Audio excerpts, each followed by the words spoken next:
Eu renovo de maneira muito breve os cumprimentos à organização do evento, desembargador Marco Vilas Boas, a nossa querida Lourdes, desembargador Caetano, ministro Noronha, estimado amigo, se estivesse aqui presidindo, diria que este é o melhor painel do seminário.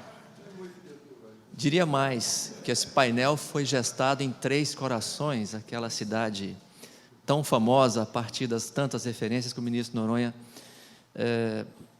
apresenta. Mas é um painel que vem ao encontro desse ideal, desse ideário de retomada do desenvolvimento econômico. O direito do trabalho caminha de mãos dadas com a economia. Nós somos daqueles que preconizam a ideia de que não há máxima efetividade de direitos sociais se não houver sucesso da atividade empresarial. E é por isso que o exato conteúdo do artigo 1º, inciso 3º da Constituição, valor social do trabalho e da livre iniciativa, isso vem desde a encíclica Rerum Novarum, da doutrina social da Igreja, depende dessa harmonia entre capital e trabalho.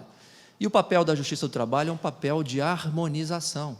Aplicamos um direito que é protetivo, que tem que ser protetivo, mas devemos fazê-lo com muito equilíbrio, com muita ponderação.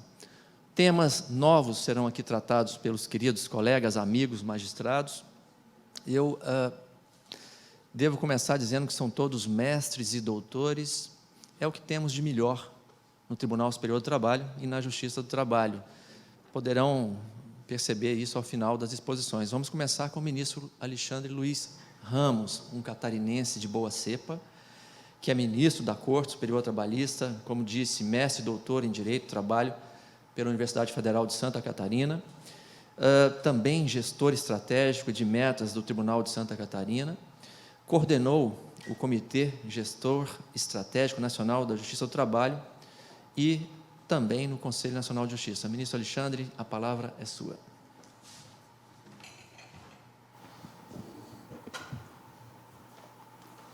Bem, começo dando boa noite a todos.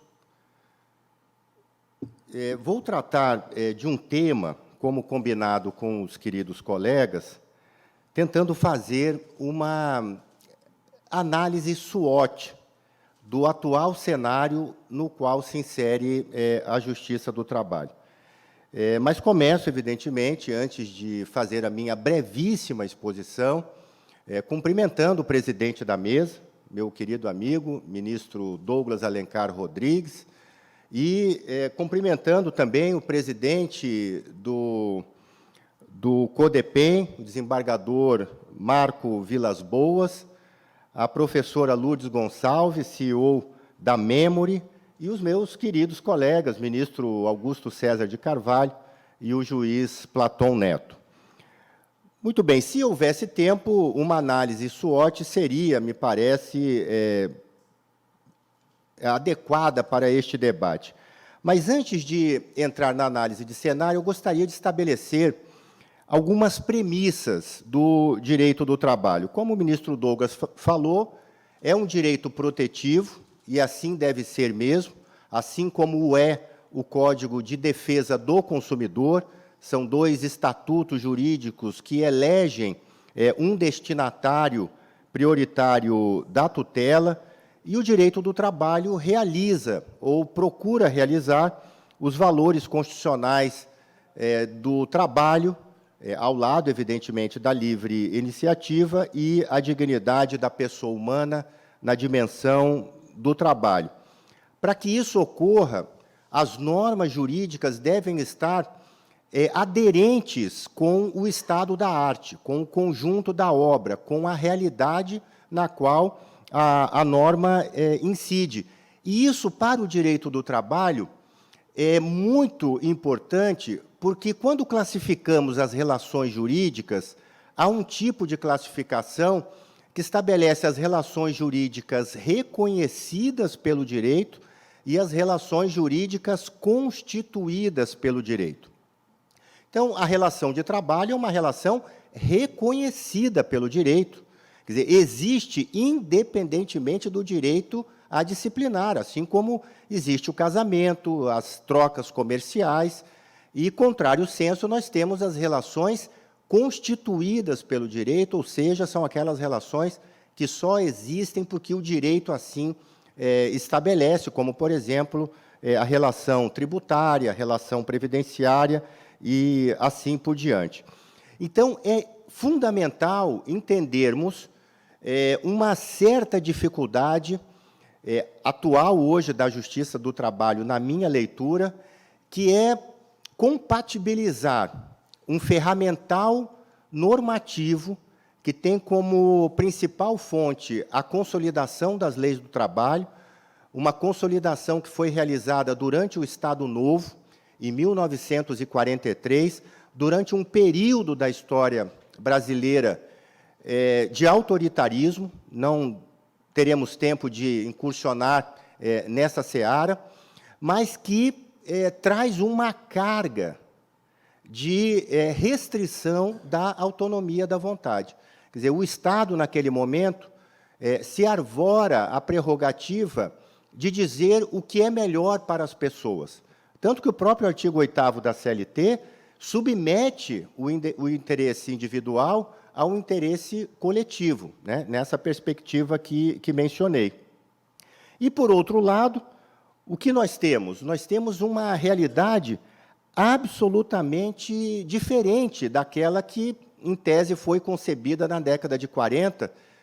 Ministro Noronha comentou isso. Naquele momento, o Brasil estava no início da industrialização, um país eminentemente rural, né? Havia mais pessoas morando no campo do que nas cidades, e, para isso, foi muito positivo a vinda para o ordenamento jurídico da CLT, porque serviu como uma espécie de uma plataforma para que o trabalho subordinado urbano, e este é o foco da CLT, porque no seu artigo 7º exclui o doméstico, exclui o rural, exclui o servidor público. Então, o foco é o trabalhador urbano da indústria, do comércio, do serviço, do sistema financeiro, etc. Então, serviu realmente para essa decolagem. Por outro lado, também, tenho a convicção de que essas novas inovações no modo de produção, no modo de consumo, isso tem uma relação umbilical, acabam gerando esta dificuldade da Justiça do Trabalho apreender essas novas relações. Quando nós estudamos direito do trabalho, vimos que o direito do trabalho procura regular ou pacificar o quanto possível as relações entre capital e trabalho. A questão é, de que capital estamos falando? E de que trabalho estamos falando?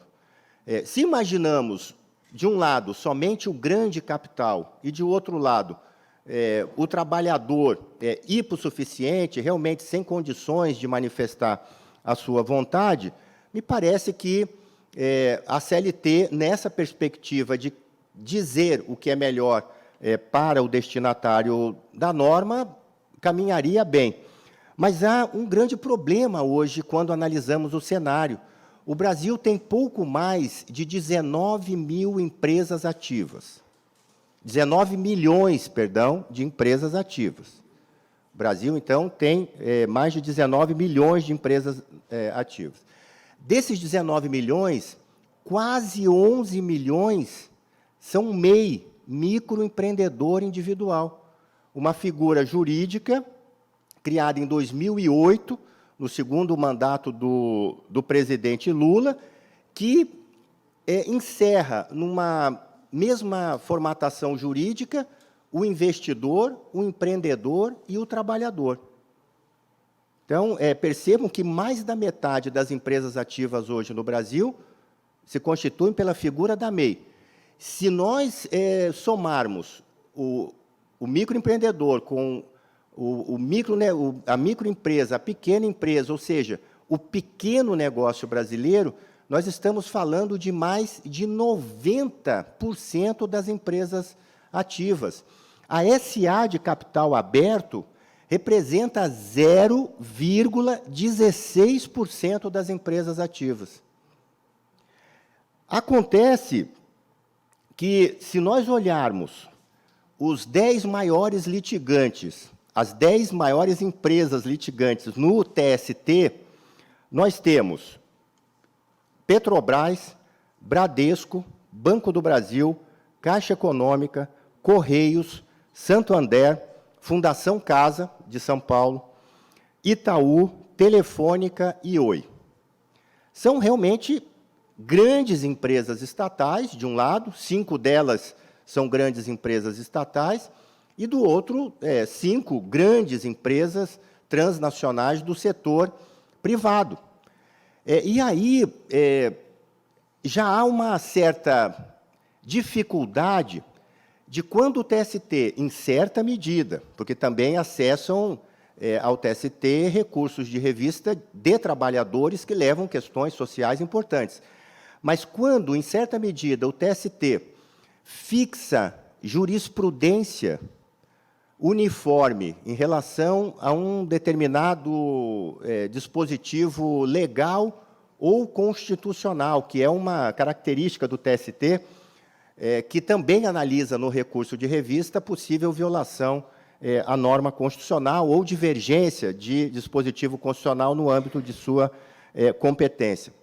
Então, quando o TST uniformiza jurisprudência, tendo como matriz essas empresas, grandes empresas públicas ou grandes empresas do setor privado, o que nós estamos dizendo? Que nós estamos fixando uma jurisprudência para um cenário de empresas em que mais de 90% é o pequeno negócio, e que é o capital nacional, que é o empreendedor nacional, que tem saldo positivo de empregabilidade, cujo retorno do investimento fica no Brasil, é reinvestido no Brasil, gera consumo no Brasil, e me parece que, quando se fala em retomada de crescimento, é preciso ter este cenário em mente, exatamente para que, na aplicação do direito do trabalho, com ponderação, equilíbrio, mas sem negar, efetivamente, a literalidade protetiva da norma e os princípios constitucionais, se possa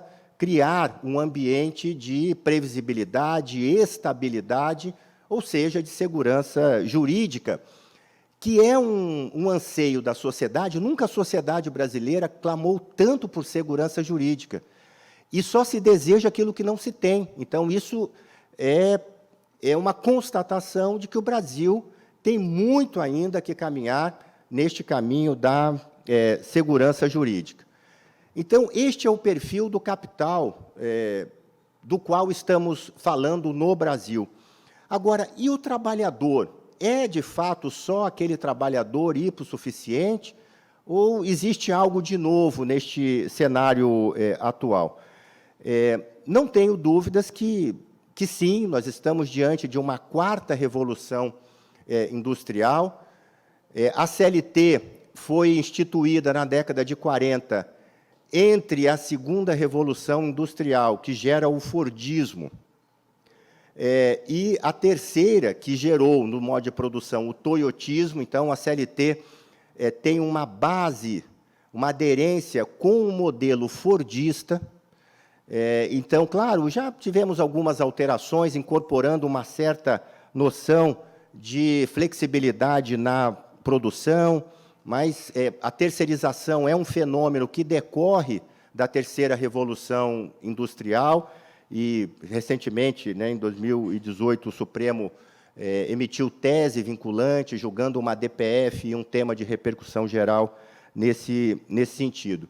Mas esta quarta revolução industrial traz algo de diferente, porque ela não só muda o modo pelo qual todos nós realizamos o nosso trabalho, como também muda a própria noção de ser humano. Porque já foi falado aqui de edição de genoma de plantas, mas também há de seres humanos, exoesqueleto, quer dizer, nós estamos diante de implante de chip, há uma série de questões ainda muito emblemáticas. E o que há de novo também nesta dimensão do trabalhador? há hoje um estado da arte pelo qual todos os cidadãos e os trabalhadores também clamam por maior participação, por maior exercício da autonomia da vontade. Para onde quer que nós olhemos, nós vamos constatar isso. As pessoas se manifestam enlouquecidamente em redes sociais, as pessoas querem participar da dimensão política o máximo que conseguirem, e também, nas relações de trabalho, as pessoas querem, de uma certa forma, emitir a sua vontade, dizerem o que, de fato, elas querem, em detrimento, né, de uma autoridade que possa, assim, definir. E esse novo cenário tem evidenciado, por exemplo, os movimentos identitários. As pessoas querem buscar a sua identidade, se descobrirem nas várias dimensões da existência do ser humano. E este fenômeno, isso foi dito aqui na Bahia pelo professor Fred Didier, tem se refletido numa série de leis que o Congresso tem aprovado. Falamos do CPC, em 2015, que valoriza a autonomia da vontade na composição de conflitos, estabelece, inaugura algo inédito, o negócio jurídico processual, a lei da arbitragem, a lei da mediação, que trazem para a mediação e arbitragem os conflitos envolvendo o poder público, que há muito tempo não podia sequer negociar. O Estatuto da Pessoa com Deficiência inaugura, de uma forma radical, a valorização da autonomia da vontade também para as pessoas com deficiência, isso em 2015 ainda, a reforma trabalhista de 2017, e aqui não entro no mérito, se bom ou ruim, e para quem e quando, mas com uma forte carga de valorização da autonomia individual e também coletiva. O direito penal não ficou imune a isso. A lei do pacote anticrimes traz a plea bargain como uma forma de composição da função punitiva do Estado.